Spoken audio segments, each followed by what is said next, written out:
okwogera ne Katonda buli ku makya y'ensula ennamu ekulukutira mu bulamu bwaffe ne tufuna amaanyi agatuyamba okuyita mu lunaku lwonna. Funa amaanyi nga tonnafuluma nnyumba yo.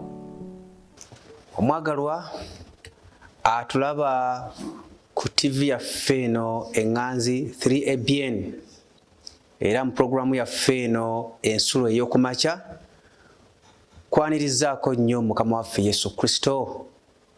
Yeebale Mukama abukeesezza nga tuli balamu ate n'atuwa omukisa omulala. Erinnya lye ligulumizibwe ennyo era liweebwe ekitiibwa. Kwanirizaako nnyo Mukama waffe, yeebale akusobosezza kubanga osobola okuteekako TV yo eyo n'obanga ogoberera bigenda mu maaso, kubanga byonna ebiyita ku mpewo za station eno mazima ddala tebisobola kuleka kyekimu. N'olwekyo Mukama waffe yeebazibwe olw'okukusobozesa. N'olwekyo tutuuse mu kyokuyiga kyaffe eky'olwaleero era nga olwaleero ennaku z'omwezi ziri 25 August 2024 ng'ekyokuyiga kyaffe eky'olwaleero kiriko omutwe ogamba nti kiki kye tulifuna. Kiki kye tulifuna gwe mutwe gw'ekyokuyiga kyaffe eky'olwaleero.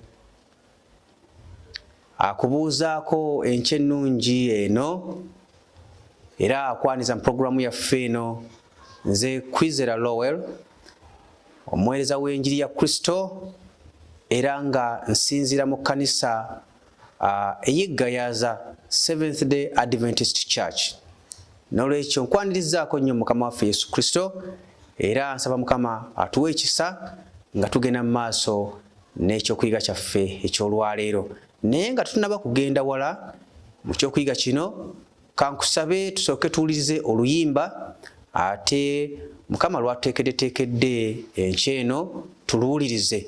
N'oluvannyuma nga tumaze okuluwuliriza ate nja kudda tugende mu maaso n'ekyokuyiga kyaffe eky'olwaleero. Mukama akumpere nnyo omukisa.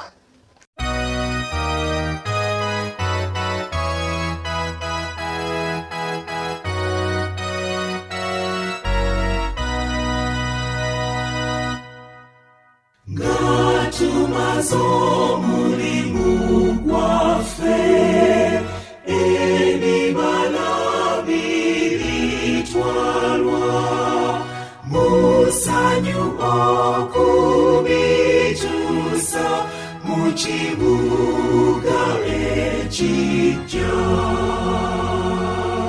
Sayanyo eringi bulijjo zawadi oluda akuluja mangu tukunganire wali je tuliyimbira n'essanyu nga tumwebaza nnyonyini tumusuta Mukama mu kibuga ekijja. Sayanyo eringi bulijjo sanyo jaguliza wali oluda akuluja mangu tukunganire wali tulibanessanyu lingi nnyo mu nju ezakolwa zaabu. Mukama zatukolera mu kibuga ekijja. Sayanyo eringi bulijjo sanyo jaguliza wali oluda akuluja mangu tukunganire wali.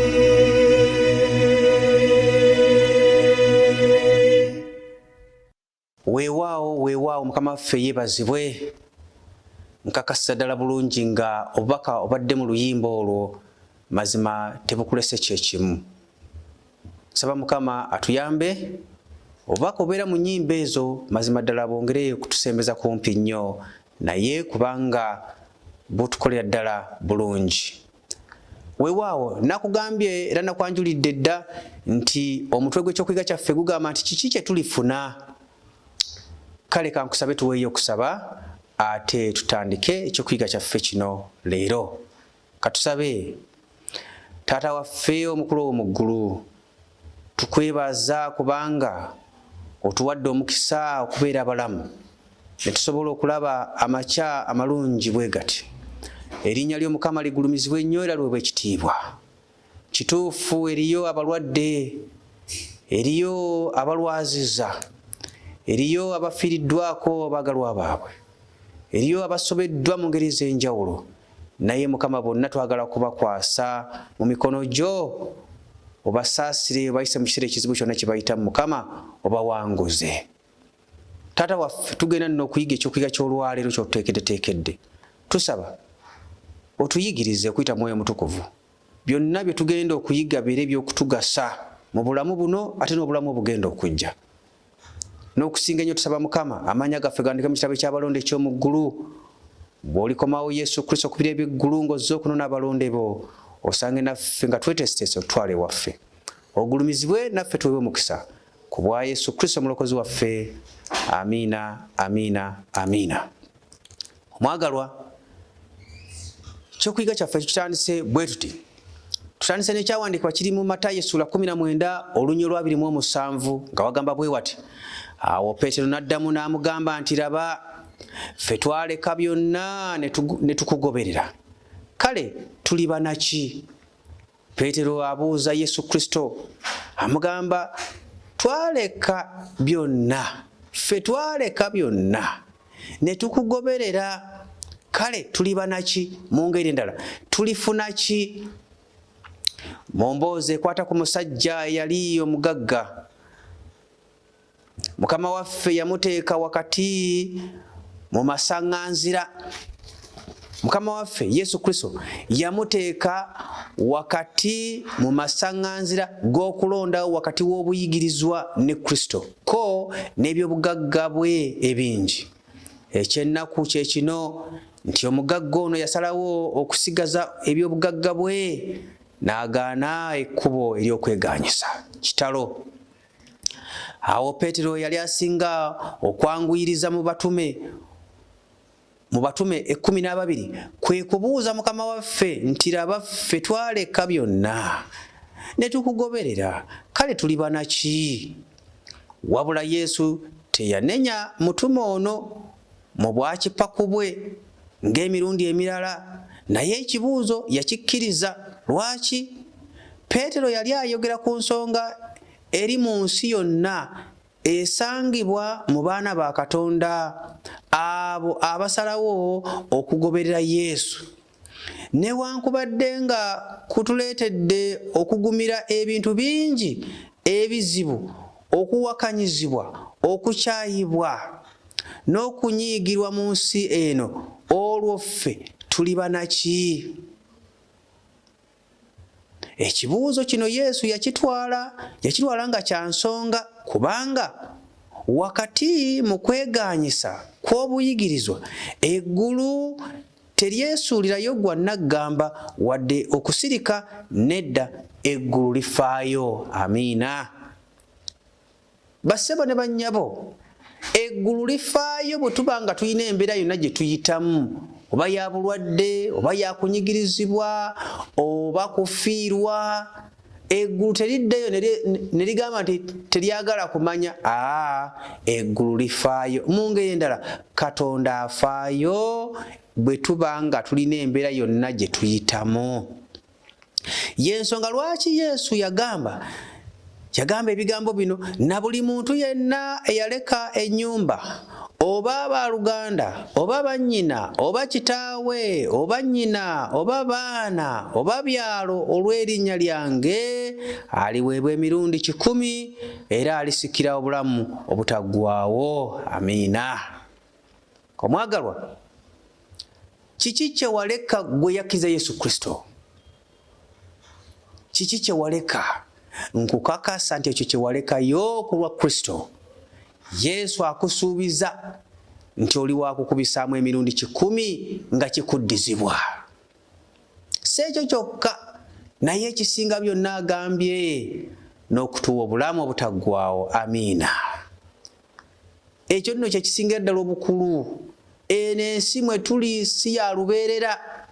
Eno ensi mwe tuli ya kaseera katono. Naye bambi bangi egera ne balimbalimba ne balowooza nti baliwo ebbanga ddene wano.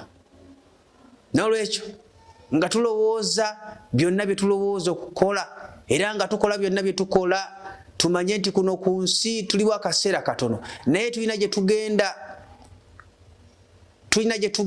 tugenda okuweebwa obulamu obutaggwaawo obw'emirembe n'emirembe, omutali kunyigirizibwa, omutali ndwadde, omutali kufa, omutali mbeera yonna enyigiriza obulamu. N'olwekyo omwagalwa mpuliriza, eriyo bangi baganya okujja eri Yesu Kristo nga balowooza nti ebyensi eno bimala. Eriyo bangi baganye okujja eri Yesu Kristo ne bwe bategeeza ku bulungi bwe, ne bwe bategeeza ku ekyo kye yabakolera ku musaalaba e Gologoosa. Bagamba nedda ebya Katonda totubuulira.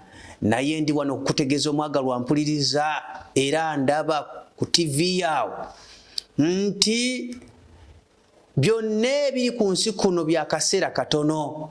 Biyinza okuba nga birungi, biyinza okuba nga biwooma, biyinza okuba nga bisikiriza, naye nkutegeeza nti bya kaseera katono. Naye eriyo obulamu obutaggwaawo obw'emirembe n'emirembe.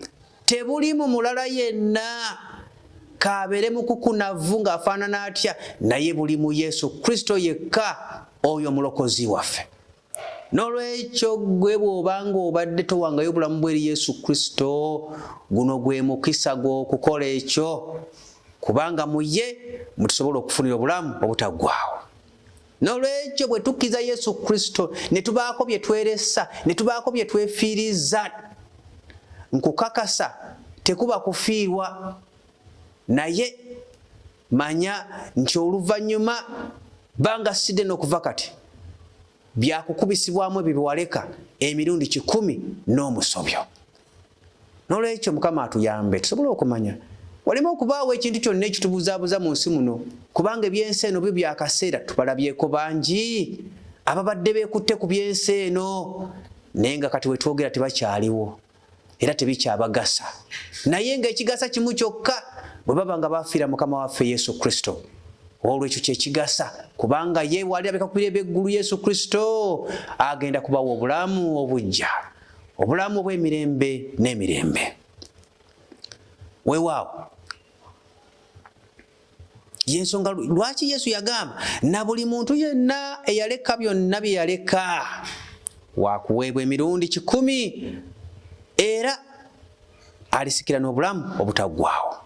Matayo essula 19:29 wosanga ebigambo ebyo. Ekyokuddamu kiraga omuyiika gw'emikisa. Kyamazima bwe kiba ng'ekkubo ery'okugobera Yesu lirimu okweganyisa n'okweresa ebitayinza kwerabirwa, ebitayinza kwewalibwa, obuyigirizwa obw'obwesigwa ne Kristo, obulamu obukristaayo buleeta mukisa, buleeta nkizo na bukakafu obukubisaamu emirundi 10 ku bintu oba emikwano gye tweresa. Amiina. Nga wayise ekiseera oluvannyuma lw'ebigambo bino, Peetero ne Yokaana baagenda mu yeekaalu okusaba. Awo mu maaso g'oluggi olulungi nga waliwo omuntu yazaalibwa nga mulema, ali awo asabiriza buyambi bambi. Peetero yaddamu omuntu ono nti, tutunuulire, effeeza ne zaabu sibirina, n'ekyenina kyenkuwa, mu linnya lya Yesu Kristo Omunnazaaleesi tambula. Amiina. Bigambo ebyo tubisanga mu Bikolwa by'Abatume essula 3 olunya olw'okuna mpaka olw'omukaaga. Omulema ng'ayambibwako abatume yasituka n'ayingira nabo mu yeekaalu ng'abuuka era nga bw'atendereza Katonda. Amiina. Kiki Peetero kye yalina? Kiki kye yayinza okuwa masikiini ono? Ssente? Nedda. Obusente bwandiyambyeko omusajja ono okukola ku byetaago bye okumala akaseera katono. Wabula kaakano yali takyaddamu kusabiriza nate. Amiina. Yali awonyezebbwa. Haleluya. Emirundi 10 Yesu bwe yagamba era n'obulamu obutaggwaawo. Amiina. Peetero ng'asemberera naye enkomerero y'obulamu bwe era n'obuweereza bwe wano ku nsi, yawandiika mu kitabo kye ebigambo ebitono ebiraga obukakafu bw'essuubi ery'omukisa mwe yeebakira n'ava mu nsi eno. Yagamba, naye nga bwe yasuubiza tusuubira eggulu erijja n'ensi empya obutuukirivu mwe butuula. Amiina. Ebigambo ebyo Peetero abyogera nga tubisanga mu Peetero ekyokubiri essula 3 n'olunyiriri olw'13. Weeraliikiridde olw'obulamu bwo obw'omu maaso olw'okubanga waliyo Katonda mu ggulu. Nkukakasa nti oliweebwa bingi okusinga ku by'olowooza. Amiina. Amiina. Saba Mukama atuwe omukisa olw'ebyokuyiga ebyo. Naye nga tumaliriza, omwagalwa ampuliriza era andaba ku TV yaawo, bwe twewaayo okuweereza Katonda ne tubaako bye twefiiriza, ne tubaako bye tweresa, Mukama atusuubiza okukubisaamu emirundi 10 ku 10. Amiina. Mwagalwa andaba era agobera puroguramu eno ensula ey'okumakya. Bw'obanga wakkiriza Mukama waffe Yesu Kristo, kiki ddala kye weeresa ogobera Mukama waffe Yesu Kristo? Ekyo Yesu kyakusuubiza nti kyakukubisibwamu emirundi 10. N'olwekyo togwanidde kweraliikira, togwanidde kutya. Eyo bangi amaanyi gagenze gabaggwamu, essuubi ligenze libaggwamu okuva lwe bakkiririza Mukama waffe Yesu Kristo. Naye nkukakasa tiddamu amaanyi era byonna bye weeresa n'osalawo okugobera Mukama waffe Yesu Kristo n'okumuweereza, mazima ddala akusuubiza kukubisaamu 10 ku 10 ku ebyo bye weeresa. Bangi leero okuweereza Mukama oba okuwaayo obulamu bwabwe eri Kristo bakulabanga kufiirwa. Naye nkukakasa ssebo naawe nnyabo andaba era ampuliriza era agobera puroguramu eno nti bwe tugobera Mukama waffe Yesu Kristo si kufiirwa, naye mukisa. Ate omukisa omunene kubanga gwakututuusa ku bulamu obutaggwaawo. Amiina. Amiina nnyo.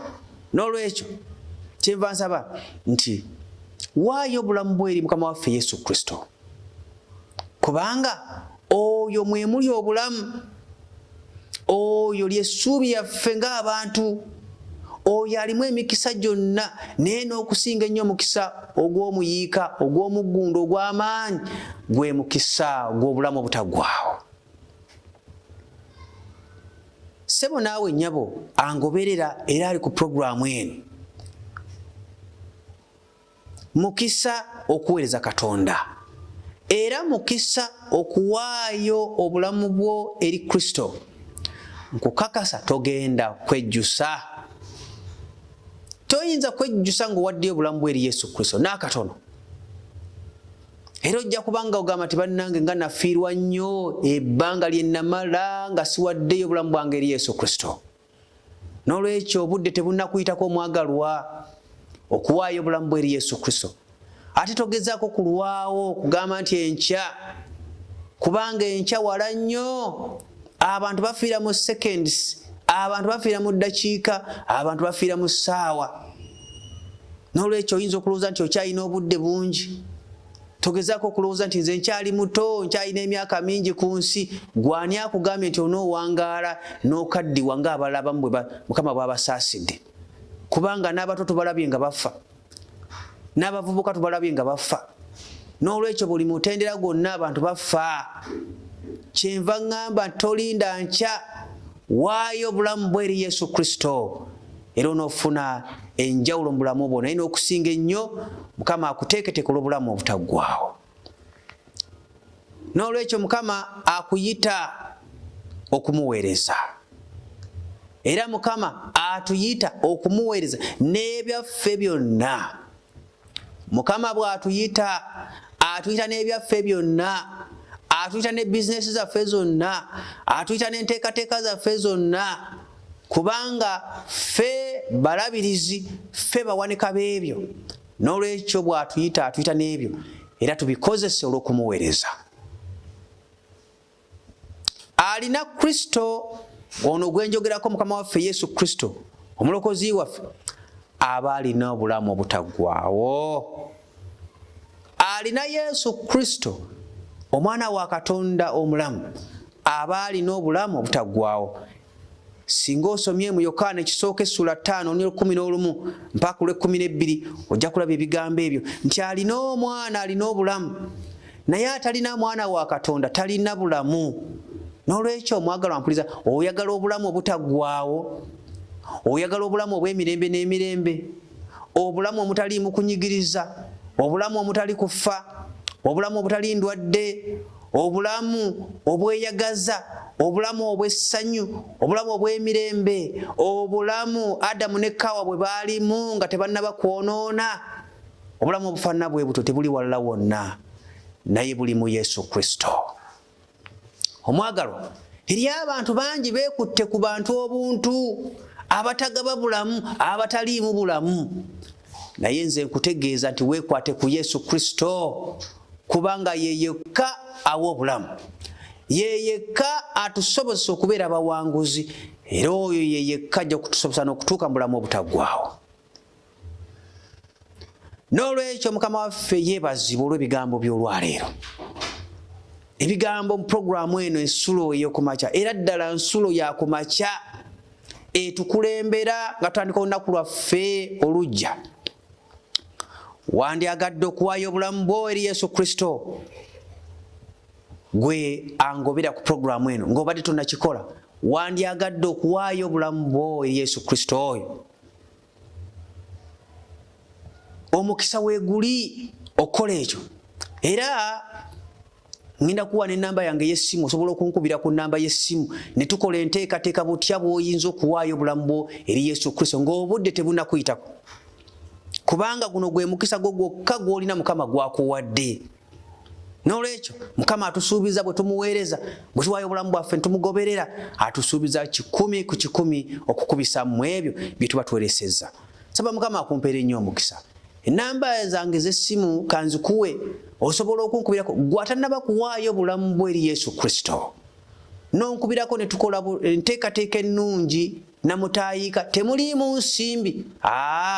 Okuwaayo obulamu bwe eri Yesu Kristo temwetaagisaamu nsimbi yonna, naye ffe tugenda kukola enteekateeka butya bw'owaayo obulamu bwo eri Yesu Kristo, era n'otandika essuula empya mu bulamu bwo ng'ogobera Mukama waffe Yesu Kristo, onoolaba enjawulo mu bulamu bwo. Ennamba zange z'essimu 0782 88 49 4. Kanjiddemu 0782 88 49 4 oba 0752 88 49 4. Saba Mukama akumpeera omukisa. Bw'obanga oyaga kuwaayo obulamu bwe eri Yesu Kristo, okube ku nnamba ezo era tunaakola enteekateeka essingako obulungi. Katuweeyo okusaba olw'okumaliza puroguramu yaffe eno y'olwaleero. Katusabe. Taata waffe, tweyanza nnyo olw'omukisa gw'otuwadde okula ekigambo kyo. Taata waffe, otusuubizza okubisaamu 100 ku 100 olw'ebyo tweresezza okugoberera. Tusaba Mukama otuyambe okukola ekituufu nga tuwaayo obulamu bwaffe gy'oli.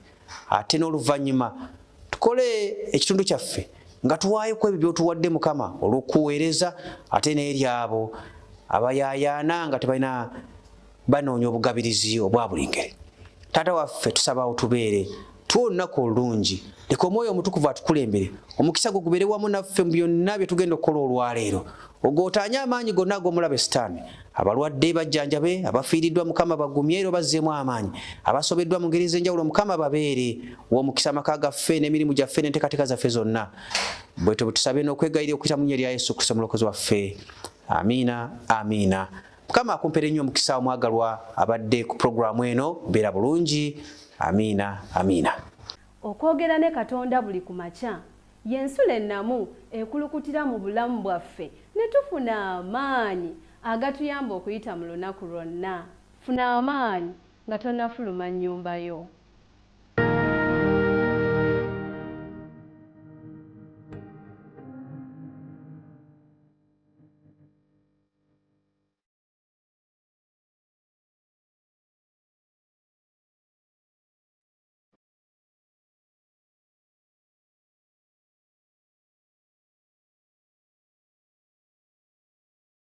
Yesu Kristo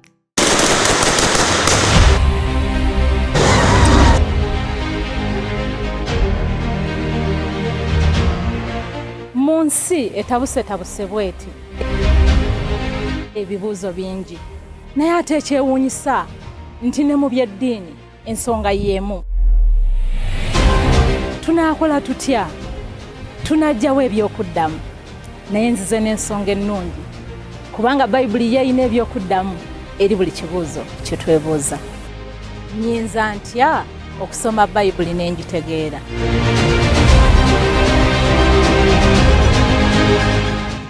Bayibuli kigambo kya Katonda. Ekyo omuntu kyekyo kye yeetaaga okusooka okutegeera, ate kye yeetaaga okusembayo okutegeera bw'abanga anaategeera Bayibuli. Ddala Yesu Katonda. Bayibuli egambye ebintu byonna byakolebwa ye, bye tulaba n'amaaso ne bye tutakola ki? Bye tutalaba. Kakati oyo tumuyite ki? Agwa abanziramu.